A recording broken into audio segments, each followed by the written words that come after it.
Les Américains et les fantoches ont envoyé des équipes de sabotage, instruits, équipés par les Américains, etc. Et nous les avons pris. Peut-être vous avez entendu parler, n'est-ce pas, des procès. Oui. Et vous en avez pris souvent, à diverses reprises? Assez souvent. Est-ce que vous avez peur que les Américains portent la guerre au Nord-Vietnam? Nous n'avons jamais peur, n'est-ce pas? Comme les Français aussi, on dit que peur n'existe pas. Est-ce que vous pensez, Monsieur le Président, qu'il y a une solution militaire à la guerre du Sud-Vietnam? Non. Parce que vous savez que le peuple vietnam, c'est un. Et le pays du Vietnam, c'est un. Les Américains ont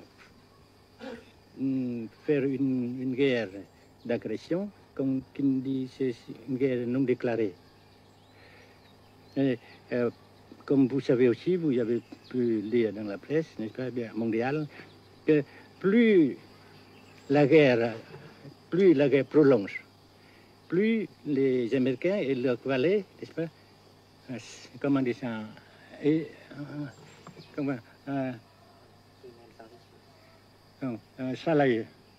s'enliser, et plus ils supportent des échecs, comme vous savez récemment, n'est-ce pas? Par conséquent, la guerre ne peut pas durer éternellement. Et je suis très heureux que les politiciens haut placés français ont reconnu cela. Vous pensez que le général de Gaulle pourrait en quelque sorte, à un certain moment, arbitrer le conflit? Arbitrer, qu'est-ce que vous comprenez par le mot arbitraire? Nous ne sommes pas des équipes de football. Mais au-delà des accords de Genève, si je ne me trompe, une idée du général de Gaulle est la neutralisation de tout le sud-est asiatique. Est-ce que c'est une idée qui vous semble intéressante? Comme j'ai déjà dit quelquefois, c'est une idée intéressante. Mais ça dépend encore de la volonté de ces peuples et la manière comment on procède à réaliser. C'est une grande question, n'est-ce pas? Et je ne peux pas dire que je suis d'accord. Et je ne dis pas que je ne suis pas d'accord, n'est-ce pas? Mais parce que vous dites, par exemple, fleurs. Fleurs, il y a beaucoup de sortes de fleurs. Il y a des roses, des blanches, des rouges, etc. Et il y a qui sont bons et d'autres qui ne sont pas bons. Mais on dit fleurs. Monsieur le Président, nous avons constaté avec chagrin qu'au cours de notre voyage au Nord-Vietnam, que l'influence française était devenue à peu près inexistante dans votre pays. Les moins de 25 ans ne comprennent plus du tout le français. Et je me demande si, à votre idée, des rapports peuvent se rétablir tels que la France continue à jouer une sorte de rôle culturel ici.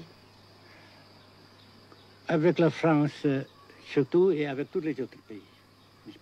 Nous voulons avoir une coopération amicale, culturelle, économique, etc. Mais je suis sûr que vous ne voulez pas avoir, n'est-ce pas, que la France ait l'influence qu'elle avait avant. C'est une autre chose. Naturellement, c'est une autre époque. Mais coopération culturelle, économique, qu'est-ce qu'il y a encore, sportive par exemple, oui. etc., n'est-ce pas, nous le désirons.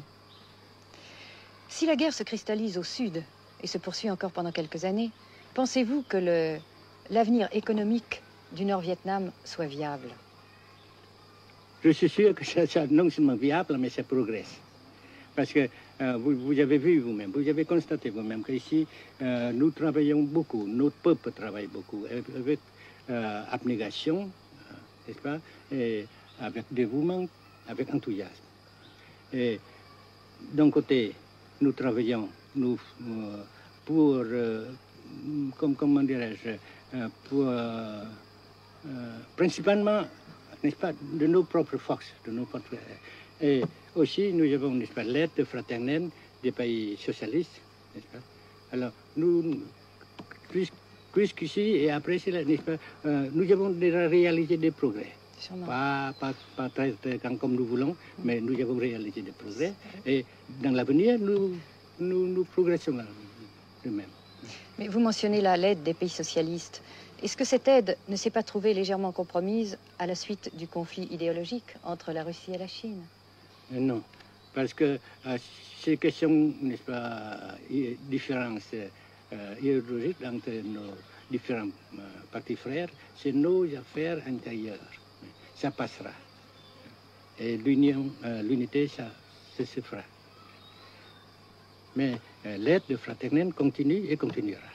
Et c'est très précieux pour nous. Bien sûr. Mais certains ont l'impression chez nous, Monsieur le Président, que le Nord-Vietnam se trouve actuellement assez isolé, asphyxié même, et que politiquement, il pourra difficilement éviter de devenir une sorte de satellite de la Chine. Qu'est-ce qu'on peut répondre à cela? Jamais.